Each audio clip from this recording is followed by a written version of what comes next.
आज हम बात करेंगे metal and non metal chapter में chemical properties of metals and non metals की। इससे प्रीवियस वीडियो में हमने physical properties of metal and non metal को डिस्कस किया था, जिसमें हमने सारे फिजिकल फीचर्स देखे थे, वही फिजिकल कैरेक्टरिस्टिक कि किस तरीके से मेटल एंड नॉन मेटल एक दूसरे से डिफ़र करते हैं।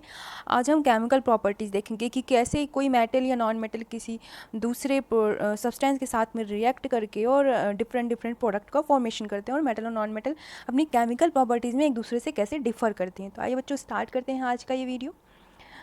Chemical properties of metal and non metal, फिर से आपको बता दूं कि जब भी बात होगी मेटल की इट मीन्स बात हो रही है बेस की, और जब भी बात होगी नॉन मेटल की तो बात होगी एसिड की। Both are same thing. इस बात को आपको ध्यान रखना है कि मेटल बेसिक होता है नेचर में और नॉन मेटल एसिडिक होता है, ये आपको ध्यान रखना है। एसिडिक और न्यूट्रल होता है नॉन मेटल।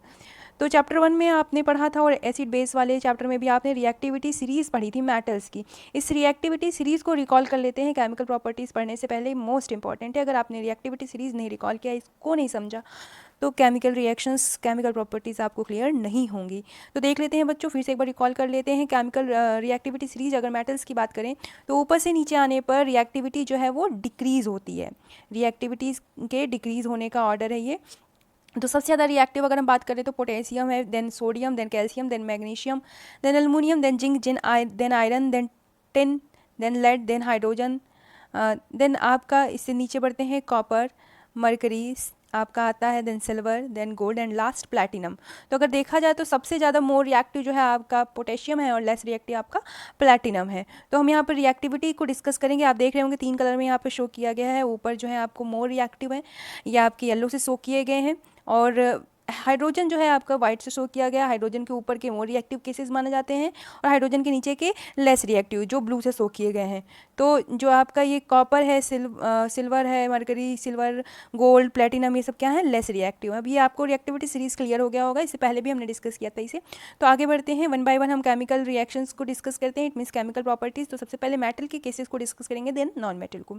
तो पहला केस देखते हैं। अगर रिएक्शन ऑक्सीजन के साथ हो रही है, जो RXN लिखा है, इट मीन्स रिएक्शन है। इसको आप देखकर कंफ्यूज मत होइएगा कि RXN का मतलब क्या है।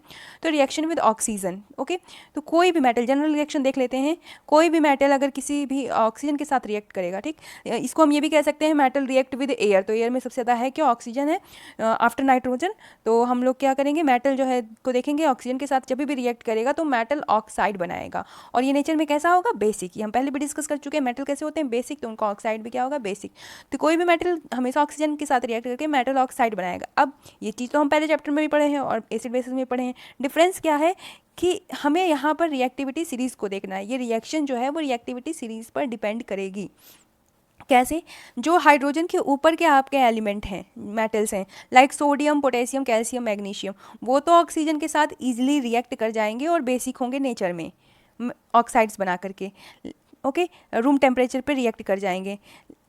लेकिन उसके नीचे के जो हैं आपके, वो रिएक्ट नहीं करते हैं ऑक्सीजन के, और जो हाइड्रोजन के ऊपर के हैं उनमें भी अगर कुछ की बात करें तो सोडियम, पोटेशियम, ये तो रूम टेम्परेचर पर रिएक्ट कर जाएंगे, बट मैग्नीशियम रूम टेम्परेचर पर रिएक्ट नहीं करता है। इसको टेम्परेचर थोड़ा बढ़ाना पड़ता है ऑक्सीजन के साथ रिएक्ट कराने के लिए। आपने रिएक्शन पढ़ी है, मैग्नीशियम क्या होता है, बर्न किया जाता है, इट मीन्स उसका टेम्परेचर बढ़ाया जाता है।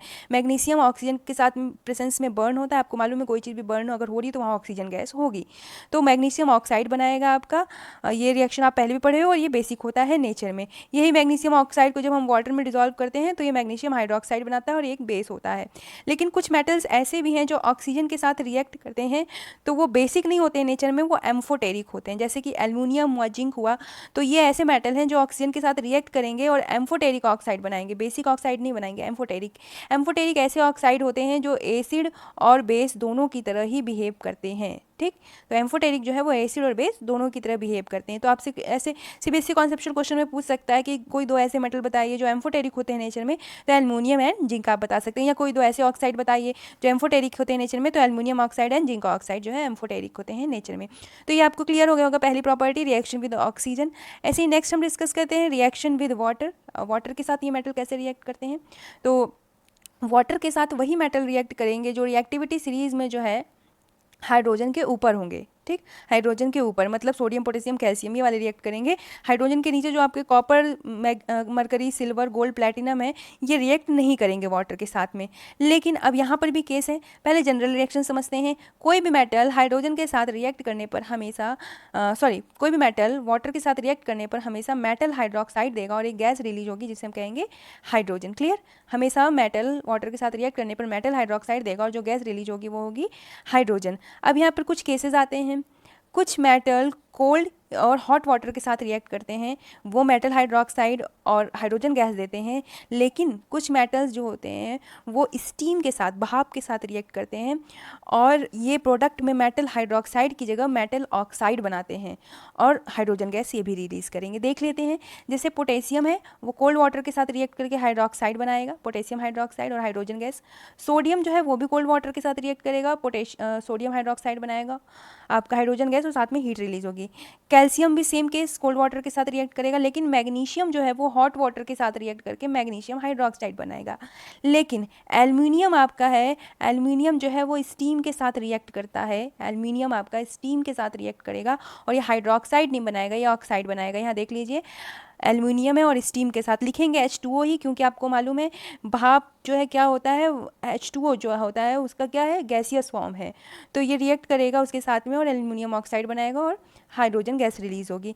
एल्युमिनियम के अलावा और भी मेटल्स हैं, लाइक जिंक हुआ, आयरन हुआ, ये भी स्टीम के साथ रिएक्ट करते हैं और क्या बनाते हैं, ऑक्साइड बनाते हैं। तो इस तरीके से भी क्वेश्चन आ सकता है कि कोई 2 या 3 ऐसे मेटल बताइए जो कि स्टीम के साथ रिएक्ट करके ऑक्साइड बनाते हैं, तो आप बता सकते हो एल्युमिनियम, जिंक, आयरन। क्लियर, और ये कैसे होते हैं नेचर में, एम्फोटेरिक होते हैं, बेसिक नहीं होते हैं, एम्फोटेरिक होते हैं।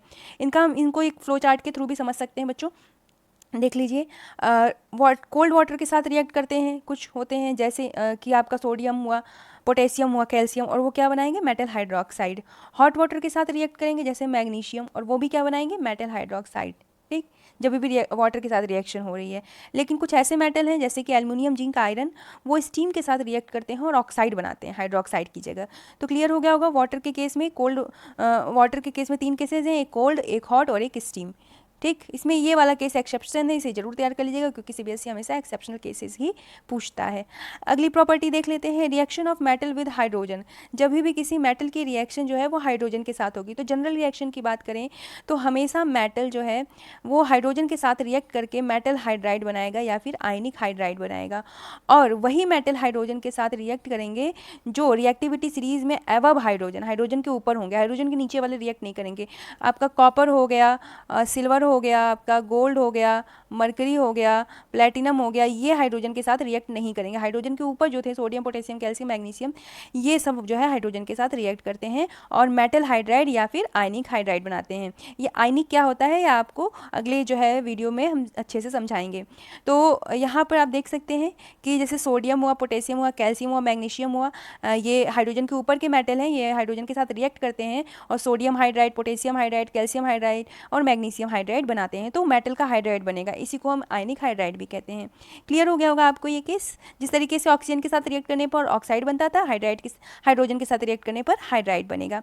नेक्स्ट केस देख लेते हैं, रिएक्शन विद डाइल्यूट एसिड। तो यहाँ पर बच्चों आप ध्यान दीजिए कि यहाँ पर बात किसकी की गई है, डाइल्यूट एसिड की बात की गई है, मतलब यहाँ कॉन्सेंट्रेटेड एसिड हमने नहीं लिया है। डाइल्यूट एसिड क्या होता है, जिसमें एसिड का परसेंटेज कम होता है और वाटर का परसेंटेज ज़्यादा होता है। किसी भी एसिड को डाइल्यूट करने का मतलब है, डाइल्यूशन करने का मतलब है कि उसमें और वाटर ऐड कर देना जिससे वो लेस हार्मफुल हो। वाटर का उसमें प्रोपोर्शन जो है वो ज़्यादा होगा, एसिड का प्रोपोर्शन कम होगा।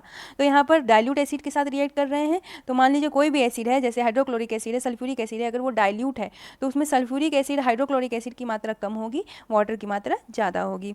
और हाँ, ये रिएक्शन जो है डाइल्यूट एसिड के साथ रिएक्शन जो है ये भी उन्हीं मेटल्स के साथ होगी जो रिएक्टिविटी सीरीज में हाइड्रोजन के ऊपर है, हाइड्रोजन के नीचे वालों से रिएक्शन नहीं होगी। और होगा क्या, कोई भी मेटल, अब वो मेटल कौन से, जो हाइड्रोजन के ऊपर है रिएक्टिविटी सीरीज में, डाइल्यूट एसिड के साथ रिएक्ट करके और उसके सॉल्ट बनाएंगे। जैसे कि अगर हाइड्रोक्लोरिक एसिड के साथ रिएक्ट करेगा तो मेटल क्लोराइड बनाएगा, और सल्फ्यूरिक एसिड के साथ रिएक्ट करेगा तो मेटल सल्फाइड बनाएगा, नाइट्रिक एसिड के साथ रिएक्ट करेगा तो मेटल नाइट्रेट बनाएगा।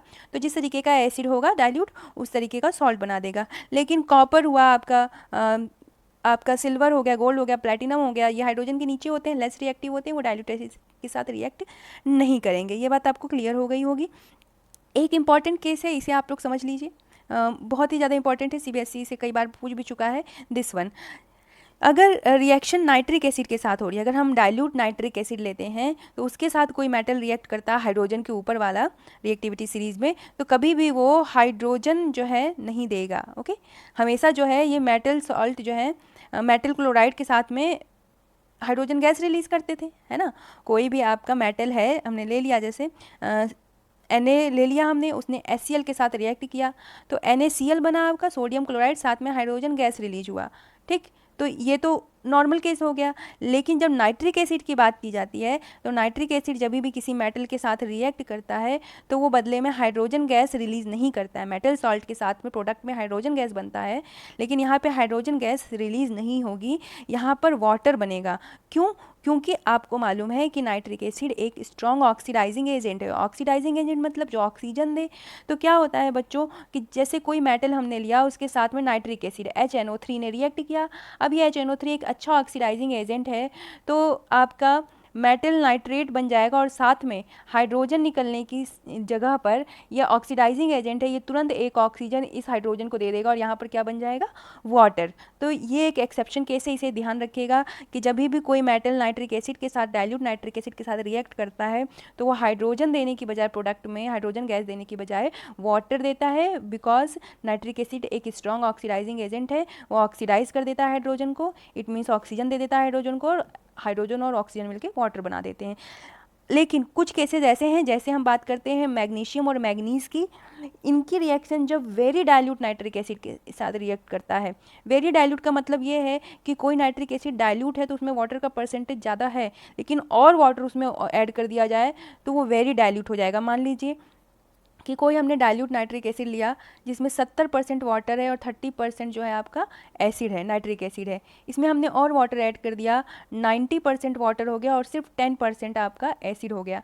तो यह अब क्या कहलाएगा? Very dilute nitric acid. इस केस में क्या होगा, यहाँ पे एसिड की मात्रा कम है तो एसिड की जो प्रॉपर्टी है वो भी कम हो जाएगी, मतलब इसका ऑक्सीडाइजिंग प्रॉपर्टी भी कम हो जाएगा। इस केस में ये वाटर बनाने की बजाय हाइड्रोजन को ऑक्सीडाइज नहीं कर पाएगा, यह हाइड्रोजन गैस ही देगा। और ये कुछ ही मेटल्स में होता है, लाइक मैग्नीशियम, मैग्नीज। जब मैग्नीशियम और manganese very dilute nitric acid के साथ रिएक्ट करेंगे तो मैग्नीशियम नाइट्रेट मैग्नीज नाइट्रेट के साथ में हाइड्रोजन गैस ही रिलीज करेंगे, वाटर नहीं रिलीज करेंगे। ओके, क्लियर हो गई होगी ये बात। ये मोस्ट इंपॉर्टेंट है, इसे स्टार करके आप लोग तैयार कर लीजिएगा, वेरी वेरी वेरी इंपॉर्टेंट। अगला देखते हैं, कोई भी जो रिएक्शन होता है किसी भी मेटल का किसी सॉल्ट सोल्यूशन के साथ, तो क्या होता है? डिस्प्लेसमेंट रिएक्शन आपने पढ़ी है, सेम वही होगा। कोई सॉल्ट सोल्यूशन मेटल ए का है, वो मेटल बी के साथ रिएक्ट करेगा, और अगर मेटल बी ज़्यादा रिएक्टिव है तो वो मेटल ए को डिस्प्लेस कर देगा, सॉल्ट सोल्यूशन मेटल बी का बन जाएगा और मेटल ए जो है वो अलग हो जाएगा। तो ये आपका, जैसे एग्जांपल के लिए हम कॉपर सल्फेट लेते हैं एक सॉल्ट, और साथ में जिंक मेटल के साथ रिएक्ट करेंगे, तो रिएक्टिविटी सीरीज में देखेंगे जिंक ज़्यादा रिएक्टिव होता है, जिंक इस कॉपर को डिस्प्लेस कर देगा, जिंक सल्फेट बन जाएगा और कॉपर आपका सेपरेट हो जाएगा। ओके, इसी तरह से दूसरा भी चैप्टर 1 में आपने ये सब पढ़ा है, कॉपर सल्फेट है और जब वो आयरन के साथ रिएक्ट करता है तो यहाँ कॉपर मेटल है, यहाँ आयरन मेटल है, आयरन ज़्यादा रिएक्टिव है, वो कॉपर से कहेगा भाई तुम यहाँ से हट जाओ, मैं ज़्यादा रिएक्टिव हूँ, मैं सल्फेट के साथ में बैठूंगा, तो यहाँ पे बन जाएगा आयरन सल्फेट और कॉपर आपका अलग सेपरेट हो जाएगा इस तरीके से। ओके, तो ये डिस्प्लेसमेंट रिएक्शन है आपका। इस तरीके से कोई भी मेटल किसी सॉल्ट सोल्यूशन के साथ रिएक्ट करेगा, अगर ज़्यादा रिएक्टिव होगा तो डिस्प्लेस कर देगा, और अगर लेस रिएक्टिव होगा तो यहाँ पर नो रिएक्शन हो जाएगी क्योंकि डिस्प्लेस नहीं कर पाएगा। ठीक, तो ये थी आपकी मेटल की केमिकल प्रॉपर्टीज़। एक इम्पॉर्टेंट आपका जो है सब्सटेंस है, इसका नाम है एक्वारीजिया। ये बहुत इंपॉर्टेंट है और सीबीएसई कई बार पूछ चुका है। इसमें क्या होता है कि कॉन्सेंट्रेटेड, हम बात कर रहे हैं कॉन्सेंट्रेटेड की, जो कि हार्मफुल होता है, जिसमें एसिड की मात्रा ज़्यादा होती है। तो कॉन्सेंट्रेटेड हाइड्रोक्लोरिक एसिड और कॉन्सेंट्रेटेड नाइट्रिक एसिड को 3:1 की रेशियो में जब प्रिपेयर किया जाता है उससे एक मिक्सचर, उस मिक्सचर को हम कहते हैं एक्वारीजिया। हाईली कोरोजिव होता है, बहुत ज़्यादा कोरोजिव होता है। क्यों? क्योंकि कॉन्सेंट्रेटेड होता है। तो आपसे ये क्वेश्चन कई बार आता है कि हाइड्रोक्लोरिक एसिड और नाइट्रिक एसिड का रेशियो कितना होता है, तो ध्यान रखिएगा 3:1। 3 हाइड्रोक्लोरिक एसिड के लिए है और 1 क्या है? नाइट्रिक एसिड के लिए है। ठीक, तो ये प्रोपोर्शन याद रखिएगा, बच्चे भूल जाते हैं कि 3 किसका था और 1 किसका था। तो पहले हाइड्रोक्लोरिक एसिड 3 के फॉर्म में है और नाइट्रिक एसिड 1 के, 3:1 रेशियो में। और इस मिक्सचर को कहते क्या है? इससे जो मिक्सचर तैयार होता है एक्वारीजिया, या हाईली कोरोजिव नेचर में होता है। इसका काम क्या होता है? जो आपके लेस रिएक्टिव मेटल होते हैं, गोल्ड प्लेटिनम जैसे, जो कि ऐसे तो एसिड के साथ रिएक्ट नहीं कर पाते हैं, वो वो मेटल्स जो हैं इस एक्वारिजिया के थ्रू जो है क्या हो जाते हैं, तुरंत डिज़ोल्व हो जाते हैं। तो आप जो गोल्ड स्मिथ के पास, सुनार के पास लेकर के जाते हो ना अपनी ज्वेलरीज को क्लीन कराने के लिए, तो वो यही एक्वारिजिया आपका मिक्सचर रहता है सोल्यूशन के फॉर्म में, उसी में इसको डिप कर देते हैं, गोल्ड को, प्लेटिनम को, जो भी ज्वेलरी रहती है, और डिप करते वो तुरंत चमचमाती हुई निकल आती है। क्यों? क्योंकि ये जो एक्वारिजिया होता है जिसमें 3:1 के रेशियो में हाइड्रोक्लोरिक एसिड और नाइट्रिक एसिड रहता है, वो कोरोजिव नेचर होने के कारण तुरंत इसकी जो ऊपर की लेयर होती है आपकी ज्वेलरी की, उस ऊपर की लेयर को जो है वो रिमूव कर देता है और आपको आपका गोल्ड और प्लेटिनम जो है वो चमचमाता हुआ दिखाई देने लगता है। ऐसे करके क्वेश्चन भी आता है कि आप गोल्ड स्मिथ के पास में कोई ज्वेलरी लेकर के जाते हैं, वो उसके पास कोई सोल्यूशन रहता है, उसमें वो डिप करता है उस आपकी ज्वेलरी को, तो बताइए आपकी ज्वेलरी का वेट बढ़ जाएगा, उतना ही रहेगा, या घट जाएगा? तो वेट जो है वो घट जाएगा। क्यों? क्योंकि ऊपर की लेयर जो है वो रिमूव हो जाती है, तो वेट कम हो जाएगा। और साथ में ये पूछते हैं कि किस सोल्यूशन में डिप किया था, तो वो मिक्सचर था एक्वारिजिया का। पूछते हैं कि वो मिक्सचर किससे तैयार होता है, तो हाइड्रोक्लोरिक एसिड, नाइट्रिक एसिड, उसका रेशियो क्या था, 3:1। तो ऐसे करके क्वेश्चन आते हैं, इसे प्रिपेयर कर लीजिएगा आप लोग। कई तरीके से बन सकता है इससे क्वेश्चन।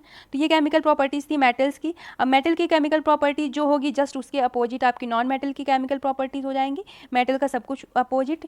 तो ऑक्सीजन के साथ रिएक्ट करके ये वो मेटल ऑक्साइड बनाते थे, ये नॉन मेटल ऑक्साइड बनाएंगे, लेकिन वो बेसिक होते थे नेचर में, और ये क्या होंगे, एसिडिक होंगे या फिर न्यूट्रल होंगे। उसमें बस 3 केसेस थे जो कि एम्फोटेरिक थे, एल्यूमिनियम, जिंक और आयरन का। ओके, इसके बाद में आपका वाटर के साथ में नॉन मेटल की रिएक्शन नहीं होगी, एसिड के साथ में नॉन मेटल की रिएक्शन नहीं होगी। भाई नॉन मेटल खुद एक एसिड होता है, एसिड एसिड आपस में रिएक्ट नहीं करेंगे, तो नॉन मेटल की एसिड के साथ में रिएक्शन नहीं होगी। सॉल्ट सोल्यूशन के साथ रिएक्शन बिल्कुल वैसे ही होगी जैसे मेटल में होती थी, मोर रिएक्टिव डिस्प्लेस कर देगा लेस रिएक्टिव को। जैसे यहाँ पर देख लीजिए, हमने सोडियम ब्रोमाइड लिया है, क्लोरीन, तो ब्रोमीन और क्लोरीन दोनों नॉन मेटल हैं। क्या होगा, आपका क्लोरीन जाएगा ब्रोमीन को डिस्प्लेस करके क्या बना देगा प्रोडक्ट में, NaCl बना देगा। क्लोरीन जो है सोडियम के साथ बैठ जाएगा और ब्रोमीन अलग हो जाएगा। तो जैसे metal more reactive metal less reactive metal को डिस्प्लेस करता था, वैसे ही more reactive non metal less reactive non metal को डिस्प्लेस करता है उसके सॉल्ट से। क्लोरीन के साथ रिएक्ट करने पर ये कोवेलेंट क्लोराइड बनाते हैं। जैसे आपका मेटल जो है वो आपका मेटल रिएक्ट करता है जब क्लोरीन के साथ, तो मेटल क्लोराइड बनाता था, लाइक Na है और HCl के साथ रिएक्ट कर रहा है। ओके, या सॉरी हम कह रहे हैं Na है आपका और Cl2 क्लोरीन के साथ रिएक्ट करता था, तो NaCl बन रहा है।